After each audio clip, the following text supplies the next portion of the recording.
అందరికీ నమస్కారం. ఉస్మానియా విశ్వవిద్యాలయ icon arts college building Telangana రాష్ట్ర అస్తిత్వ చిహ్నం, ప్రత్యేక తెలంగాణ రాష్ట్ర ఉద్యమ కేంద్రం, ఉద్యమాలే కాదు ఉపాధి అవకాశాలకు అడ్డా, 108 ఏళ్ల సుదీర్ఘ తెలంగాణ విద్యా వారసత్వానికి నిలువెత్తు రూపం, ప్రతిష్టాత్మక ఆర్ట్స్ కళాశాల వేదికగా ఉస్మానియా విశ్వవిద్యాలయాన్ని ప్రపంచ స్థాయి విద్యా కేంద్రంగా తీర్చిదిద్దేందుకు సంకల్పం తీసుకున్నారు మన గౌరవ ముఖ్యమంత్రి గారు. విద్యా రంగాన్ని కొత్త పుంతలు తొక్కించాలని, ప్రపంచంలో ఎక్కడికెళ్ళినా మన విద్యార్థులు రాణించాలని, ఓయూ విద్యార్థులు అత్యున్నత స్థాయిని అధిష్ఠించాలని నిరంతరం శ్రమిస్తున్న గౌరవ శ్రీ రేవంత్ రెడ్డి గారికి 3,60,000 ఉస్మానియా విద్యార్థుల పక్షాన, 20,000 మంది క్యాంపస్ విద్యార్థుల పక్షాన, లక్షలాది మంది ఓయూ పూర్వ విద్యార్థుల పక్షాన, అధ్యాపకులు ఉద్యోగుల తరఫున ఘన స్వాగతం పలుకుతున్నాం సార్. ముఖ్యమంత్రి సలహాదారు కేశవరావు గారు, అలాగే వేదికను అలంకరించిన అందరూ మంత్రివర్యులు, పెద్దలు, ఇతర పెద్దలకు అందరికి కూడా వెల్కమ్ చెప్తున్నాను. అలాగే ఆయా ఫ్యాకల్టీల డీన్స్, ప్రిన్సిపల్స్, విభాగాధిపతులు, బోర్డ్ ఆఫ్ స్టడీస్ చైర్మన్లు, డైరెక్టర్లు, విశ్రాంత అధ్యాపకులు, ఓయూ బోధనేతర సంఘాల ప్రతినిధులు, పూర్వ విద్యార్థులు, అధ్యాపకులు, ఉద్యోగులు, పరిశోధకులు, మీడియా ప్రతినిధులు అందరికీ నా యొక్క నమస్కారం. ఇవాళ ఈ కార్యక్రమానికి హాజరైన ప్రతి ఒక్కరూ ఓ చారిత్రక సందర్భంలో భాగస్వాములు. సుదీర్ఘ విరామం తర్వాత స్వయంగా ప్రభుత్వమే ఉస్మానియా విశ్వవిద్యాలయానికి వచ్చి సమస్యలు పరిష్కరిస్తామని చెప్పడం మనమంతా సంతోషించదగ్గ పరిణామం. కేవలం 6 నెలల వ్యవధిలోనే రాష్ట్ర ముఖ్యమంత్రి గారు రెండోసారి ఓయూ పర్యటిస్తున్నారు. అది కూడా అత్యంత సాదా సీదాగా. గత ఆగస్టు 25న ఠాగూర్ ఆడిటోరియంలో జరిగిన మీటింగ్లోనే ముఖ్యమంత్రి గారు చాలా స్పష్టంగా చెప్పారు, మీకు ఏం కావాలో చెప్పండి అని. మనం చెప్పిన వాటికి అదనంగా పోటీ ప్రపంచానికి అనుగుణంగా ఓయూ ఎలా ఉండాలో నిర్దేశిస్తున్నారు. వారం వారం స్వయంగా సమీక్ష చేస్తూ ఓయూ కోసం ఏం చేయడానికైనా సిద్ధమే అని సంకేతాలు ఇచ్చారు. అందుకు అనుగుణంగా కమిటీలు ఏర్పాటు చేశారు. కమిటీ సభ్యులు ఐఐటి హైదరాబాద్, ఐఎస్బి సహా ఉత్తమ విద్యా కేంద్రాలన్నింటిని పరిశీలించారు. ఓయూకు కావాల్సిన వసతులు, ఇతర రీసెర్చ్ ల్యాబొరేటరీలు, క్రీడా సౌకర్యాలు, మంచి అకాడమిక్ వాతావరణం కల్పించడానికి అవసరమైన సూచనలతో సమగ్ర నివేదిక రూపొందించారు. ఓయూకు అవసరమైన మౌలిక వసతుల కల్పన, ఉద్యోగుల నియామకాలు, మరో 100 ఏళ్లు ఓయూ పురోగతికి అవసరమైన వసతులు కల్పించేందుకు ముఖ్యమంత్రి గారి మార్గదర్శకత్వంలో మేమందరం పనిచేస్తున్నాం. 1000 కోట్ల నిధులే కాదు, దిశ దశ ఉన్న ప్రతి అవసరాన్ని తీరుస్తామని, తెలంగాణ విద్యా వ్యవస్థ బాగు కోసం, విద్యార్థుల భవిష్యత్తు కోసం ఎంతైనా ఖర్చు పెట్టేందుకు సిద్ధంగా ఉన్నామని ముఖ్యమంత్రి గారు పదే పదే చెబుతున్నారు. ప్రస్తుత పరిస్థితుల్లో ఉస్మానియా విశ్వవిద్యాలయం నడపడం అంటే కత్తి మీద సాము లాంటిదే. ముఖ్యమంత్రి గారి ధైర్యం, చొరవ, దిశానిర్దేశంతో, ప్రగతిశీల నిర్ణయాలతో ఓయూను ఉరకలెత్తిచ్చే సాహసం చేస్తున్నాం. సహజంగానే మంచి పనులు చేసేటప్పుడు కొద్దిమంది మనల్ని లేనిపోని వివాదాల్లోకి లాగుతుంటారు. కానీ మా ఫోకస్ అంతా ఓయూ అభివృద్ధి పైనే. యూనివర్సిటీ ప్రతిష్టను పునరుద్ధరించే ఈ క్రమంలో విద్యార్థి అభివృద్ధి కేంద్రంగా అకాడమిక్గా తీసుకుంటున్న కొన్ని చర్యలపైన ఇబ్బంది కలిగితే దాన్ని గాయంగా కాకుండా దానిని చికిత్సలో భాగంగా చూడండి అని మనవి చేస్తున్నాము.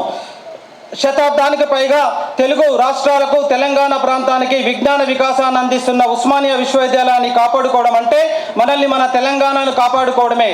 విశ్వవిద్యాలయం ప్రగతి, ఇక్కడ విద్యార్థుల ప్రతిభ, తెలంగాణ ఆవిర్భావం, రాష్ట్ర పునర్నిర్మాణం, ఆయా రంగాల్లో ఓయూ విద్యార్థుల భాగస్వామ్యాన్ని గుర్తు చేసుకోవాల్సిందే. ఓయూ ఆవిర్భావం, అభివృద్ధి ప్రయాణంలో తమ మేధస్సును, శ్రమను అందించిన ప్రతి ఒక్కరికి భాగస్వామ్యాన్ని మననం చేసుకుందాం. ఉస్మానియా విశ్వవిద్యాలయం 100 ఏళ్లు పూర్తి చేసుకొని ప్రస్తుతం ఓ దశకు చేరుకుంది. తెలుగు రాష్ట్రాల్లోనే అత్యుత్తమ విశ్వవిద్యాలయంగా పేరుకుంది. దేశంలో 7వ పురాతన విశ్వవిద్యాలయంగా పేరుంది.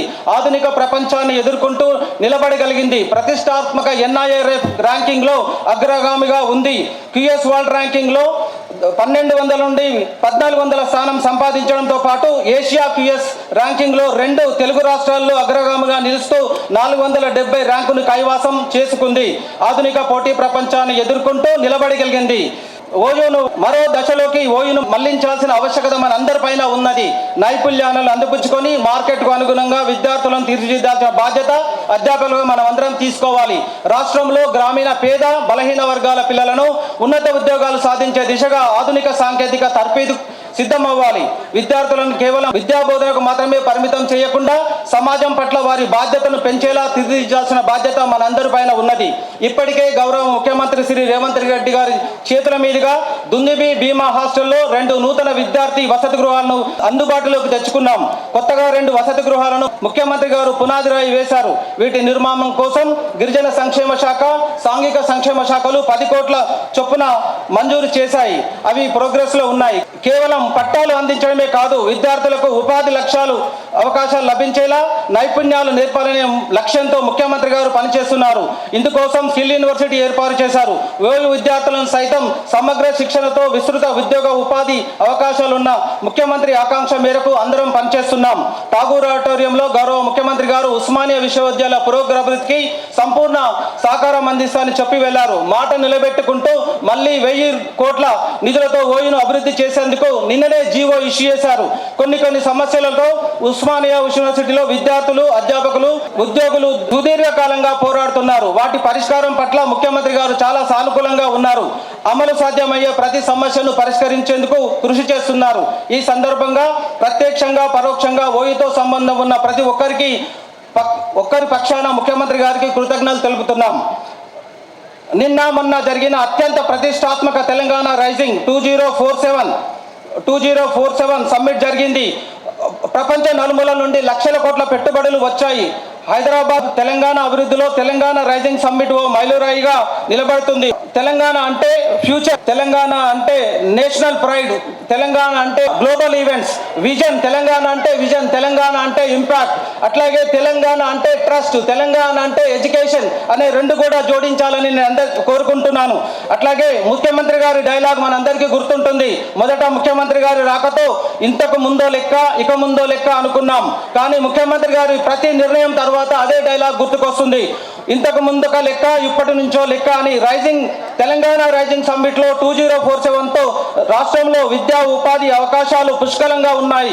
ఫ్యూచర్ సిటీ ఆవిర్భావం కొత్త అవకాశాలను మెండుగా మోసుకొస్తుంది. ఇక ఫ్యూచర్ సిటీలో 13 లక్షల కొత్త ఉద్యోగాల కల్పనకు అవకాశం ఏర్పడి ఐటీ శాఖ మంత్రులు ప్రకటించారు. ఈ విస్తృత అవకాశాలు విద్యార్థులు వినియోగించుకోవాలి. ఉన్నత స్థాయి ఉద్యోగులుగా, వ్యాపారవేత్తలుగా, విద్యావేత్తలుగా ఆయా రంగాల్లో అగ్రగామి శాస్త్రవేత్తలుగా ఎదగాలి. యావత్తు తెలంగాణ రాష్ట్ర ఉజ్వల భవిష్యత్తుకు పడ్డ ఈ పునాదిపై మన భవిష్యత్తు నిర్మించుకోవాలి. అప్పుడే ముఖ్యమంత్రి గారి చొరవకు అర్థం పరమార్థం ఉంటుంది. ముఖ్యమంత్రి గారు దూకుడు చూస్తుంటే $3 బిలియన్ ఎకానమీ 2047కు కాదు, అంతకు ముందే సాధ్యమయ్యే సూచనలు స్పష్టంగా కనిపిస్తున్నాయి. అంది వచ్చిన అవకాశాలతో రాష్ట్ర ప్రభుత్వం సంపూర్ణ సహకారంతో నైపుణ్య విద్య, సిలబస్ లో మార్పులు, కొత్త కోర్సులు, కృత్రిమ మేధ, machine learning, quantum computing, health care కోర్సులపై ఫోకస్ చేద్దాం. సామాజిక శాస్త్రాలను కొత్త వరవడికి బాటలు చేద్దాం. ముఖ్యమంత్రి గారు ఆశించిన ప్రగతిని క్వాలిటీ విద్య, క్వాలిటీ పరిశోధనలో నిజం చేసి చూపిద్దాం. ఉస్మానియన్లుగా ఇదే ఉత్సాహం, ఉత్తేజంగా కలిసికట్టుగా నడుద్దాం. ప్రభుత్వానికి సహకరిద్దాం. ప్రభుత్వం నుంచి విరివిరిగా నిధులు తెచ్చుకుందాం. భవిష్యత్తు తరాలకు బంగారు భవిష్యత్తు అందిద్దాం. రాష్ట్ర ప్రభుత్వం ఇస్తున్న భారీ నిధులతో కొన్ని మౌలిక సదుపాయాలు మీతో పంచుకుంటున్నా. ముఖ్యంగా ఉస్మానియా ప్రగతి 4 పిల్లలపై ఆధారపడి ఉన్నది. అది quality education, quality academics, research, infrastructure and innovation. దీని అనుగుణంగా ఇప్పుడు ఇస్తున్న 1000 కోర్సులో academic block, research and development block, మరో నూతన విద్యార్థుల వసతి గృహం, సమీకృత క్రీడా ప్రాంగణం, సమీకృత గ్రంథాలయం, నూతన ఆరోగ్య కేంద్రం, స్పోర్ట్స్ కాంప్లెక్స్, అవుట్డోర్ క్రీడా మైదానం, బయోడైవర్సిటీ పార్క్, కన్వెన్షన్ సెంటర్, ప్రవేశ ద్వారాలు, వ్యాయామశాలలు, రహదారుల విస్తరణ, సైక్లింగ్ ట్రాక్, పాదాచారుల నడక మార్గాలు, విశ్వవిద్యాలయ ఎమ్యూనిటీ సెంటర్, ఇంకా చాలా అంశాల్లో మెరుగైన మౌలిక వసతులు కల్పించేందుకు కసరత్తు చేస్తున్నాం. అధ్యాపకుల నియామకాలు, కాంట్రిబ్యూటరీ పెన్షన్ అమలు సహా అధ్యాపకులు, విద్యార్థులు, పరిశోధకులు, ఉద్యోగుల సమస్యల పరిష్కారం దిశగా ప్రభుత్వం చాలా సానుకూలంగా ఉంది. ముఖ్యమంత్రి గారు కూడా అనేక అంశాలపై స్పష్టత ఉన్నది. కాబట్టి ఒక్కొక్కటిగా అన్నిటికీ పరిష్కరిస్తారని, ఆ దిశగా అడుగులు వేస్తున్నారని కోరుతున్నాం. నా ప్రసంగం ముందు మరోసారి చెబుతున్నా, ఓయూ అభివృద్ధికి నిధులు ఇవ్వడం అంటే తెలంగాణ రాష్ట్ర బడుగు బలహీన వర్గాల పిల్లల భవిష్యత్తు కోసం పెట్టుబడి లాంటిదే అవుతుంది. ముఖ్యమంత్రి గారి సభ ఉస్మానియా చరిత్రలో సువర్ణ అక్షరాలతో లిఖించబడుతుంది. ఓయూ ఉన్నంత వరకు గౌరవ శ్రీ రేవంత్ రెడ్డి గారి పేరు చరిత్రలో నిలిచిపోతుంది. మీ అందరి తరఫున ఈ చారిత్మక సందర్భంలో సభాధ్యక్షత వహించే అవకాశం ముఖ్యమంత్రి గారితో కలిసి పనిచేయడం, ప్రత్యక్షంగా పనిచేయడం నా అదృష్టంగా భావిస్తున్నా. జై ఉస్మానియా, జై హో Osmania. Thank you so much.